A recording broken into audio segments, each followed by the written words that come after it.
I'm Anjali. And I'm Bree, and I work with an organization called Grades of Green. With the amazing support from Long Beach Utilities, we're super excited to share with you some activities that you can take part in.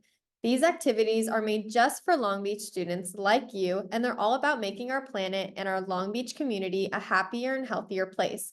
But first, let's learn more about Grades of Green. Grades of Green is a global organization.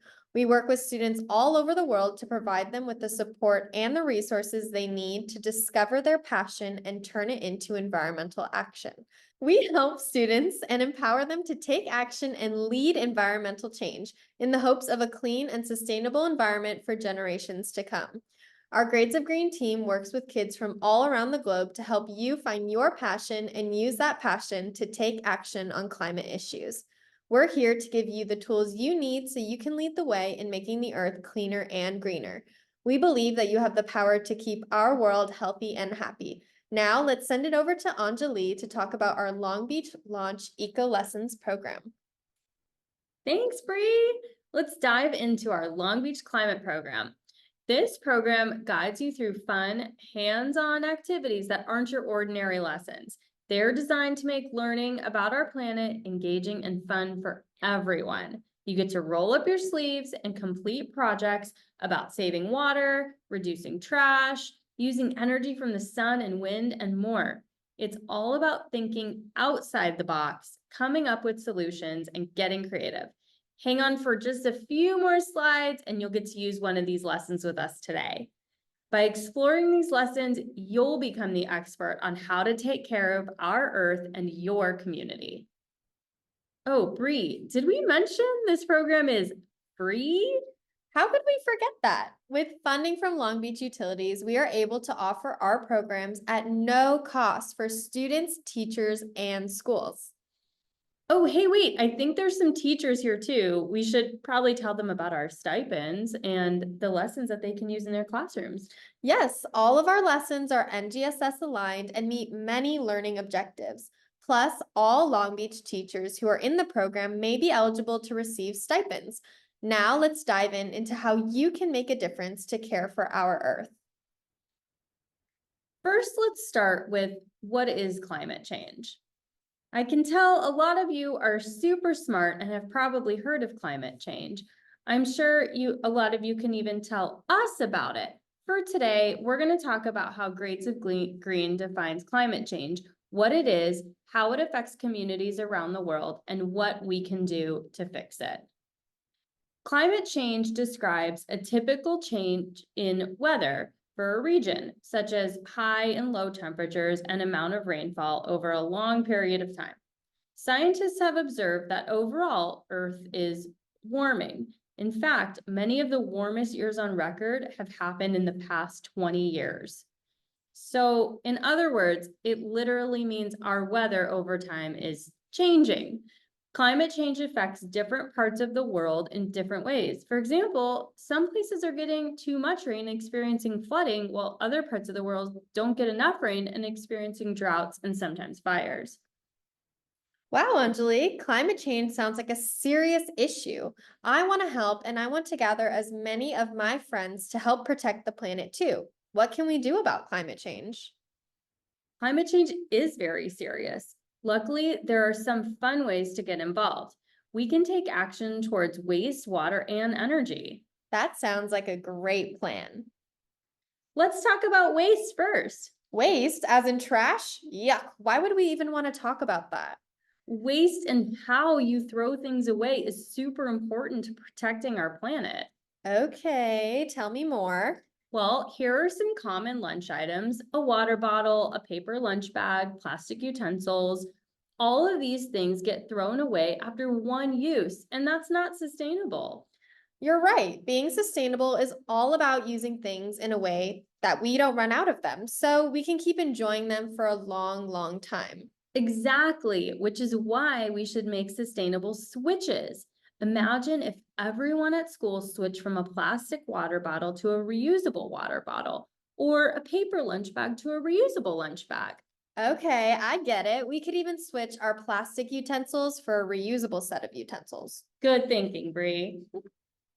With all this talk about waste, I'm starting to think of all the food that goes uneaten during lunchtime. Should those things all be thrown away?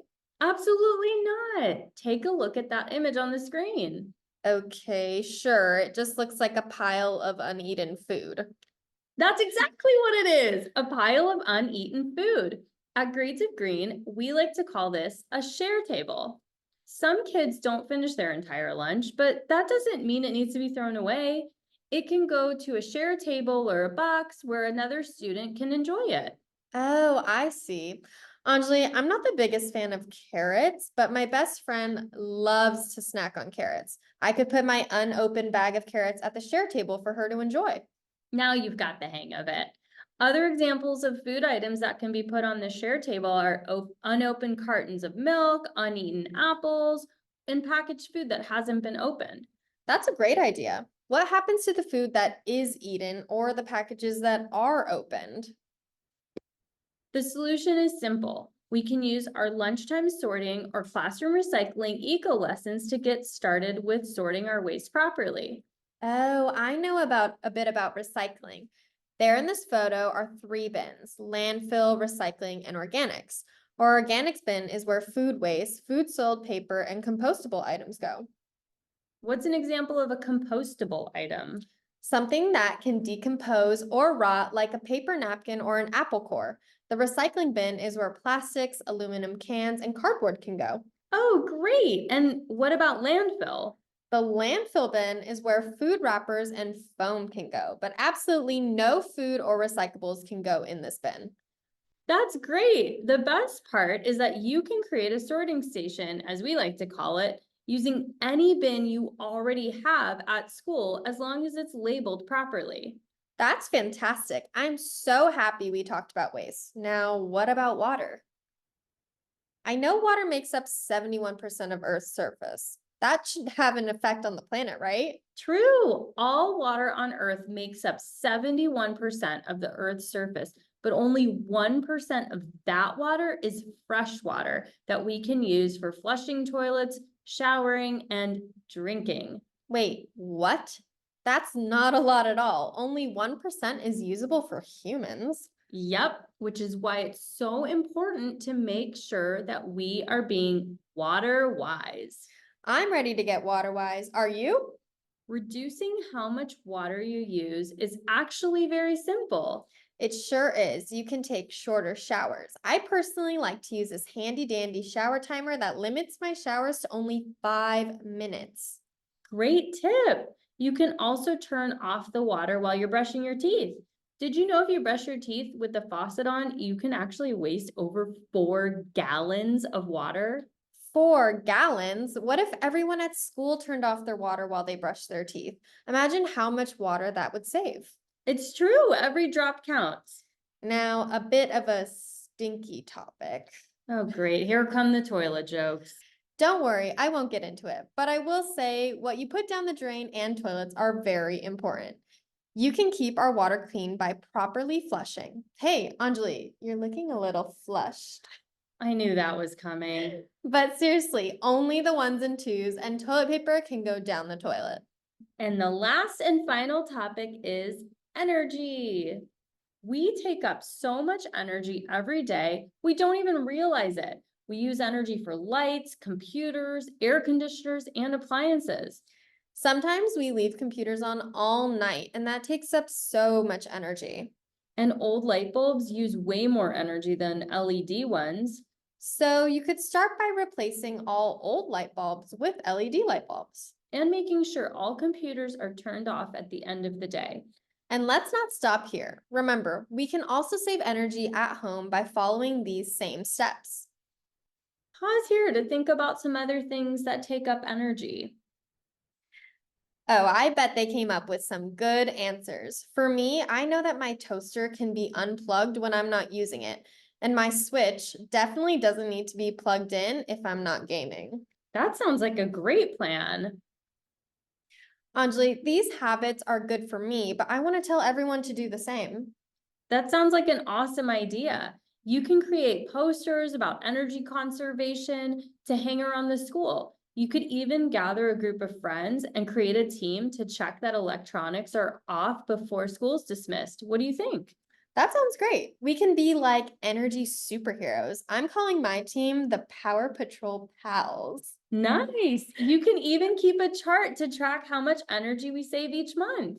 I love that idea. Preserving energy is not just good for our school, it's good for our whole planet. Before we leave you, we want to play a game with you called How Long Till It's Gone? How long till what's gone? The things we throw away. Most things we throw away end up in a landfill. The trucks that come to pick up our trash every week take it to a sorting facility, and then many items end up in a landfill, which is basically a big hole in the ground. Picture a giant swimming pool that has liners so the yucky trash doesn't get into our precious dirt. Yes, dirt is very precious, but that's for another time. Okay, but what do you mean, how long till it's gone? It's very simple. All we need to do is for everyone here to guess how long it takes for common trash items to break down once they go in a landfill. Should we get started? Yes, I get it. Let's play. Now, how long do you think it takes for plastic straws to break down in a landfill? Think about your answer, and I have to have a little chat with Anjali because I have the coolest reusable straw. It can collapse and be really, really small to fit in your pocket, and then it also has a clip. So if you wanted, you could clip it to like a bag or a backpack or Okay, a Bree, purse. we get it. You love your reusable straw. Okay, sorry. So how long does it take for it to break down in a landfill? Okay, let's see. Whoa, it takes 200 years for those little plastic straws to break down in the environment. I'm definitely skipping the straws or bringing my own. Okay, next question. How long does it take for a plastic water bottle to break down? Anjali, does this apply to those soda bottles too? Yes, Bree? And what about those like plastic juice bottles? You know the ones I'm talking about, right? Yes, Bree. And what about those plastic like little? Yes, Bree. This applies to all plastic bottles. Okay, let's see what they came up with. It takes at least 450 years for a plastic water bottle to break down. Wow, that's a long time. I will definitely use reusable water bottles only. Now, how about a plastic toothbrush? How long does that take to break down? I bet it's a long time. Anjali, I can't help but think about all the other things like floss and mouthwash bottles and toothpaste bottles and it's too much. Don't worry, Bree. This question is only about toothbrushes. Okay, I guess you're right. Oh my gosh, 500 years? There are definitely more eco-friendly toothbrush options, like those made from bamboo. What about those plastic forks that we see everywhere? And Bree, before you even think about asking, yes, this applies to plastic spoons and plastic knives. Oh, and sporks. How did you know I was going to ask you that? I just had a feeling. Wow, I can't even believe this myself. It takes at least 1,000 years for one plastic fork to break down. I better stick to my reusable set. And I'm gonna say no thank you when offered plastic utensils in the cafeteria or when I get takeout. Now, this one might blow your minds. How long does a styrofoam cup take to break down? Well, Bree, they are kind of crumbly. And they're kind of made of these like little pieces of foamy bits. And they're always so thick too. I could only imagine how long this one takes to break down. Wait, 1,000 years to forever? What does that mean? The truth is, all of these items can actually last forever in our environment.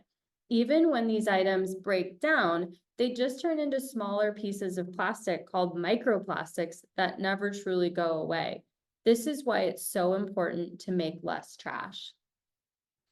Here are some great lessons that are a part of our Long Beach program. A lot of the things we talked about today are found in these lessons online. You can complete these at school with your teachers and friends if you want to dive deeper into any of the topics. You can find these on the Grades of Green Long Beach program page. And here's that page. You can access this page on our website by emailing a Grades of Green team member. Now let's jump into it. You'll see all of our eco lessons sorted by topic. If you're interested in joining, click the sign up here button or scroll to the bottom of the page for the sign up form. Now let's jump into a lesson. In each lesson, you'll find the details of the lesson and why it's important to the city of Long Beach. There's an educator project plan for teachers and a take action plan for students. At the very bottom is our results form. Fill out this form once you completed the lesson. Now back to our regularly scheduled program. As you can see, we have many eco lessons ready for you to use. Today, we used a lot of our Earth Week Daily Actions lesson. All lessons are aligned with NGSS and great to use in the classroom or even at home. We want to thank everyone for being here with us today. We had so much fun, and we hope you did too, and learned something new about taking care of the earth and the Long Beach community. Thank you, everyone. If you have any questions, please email us. Bye!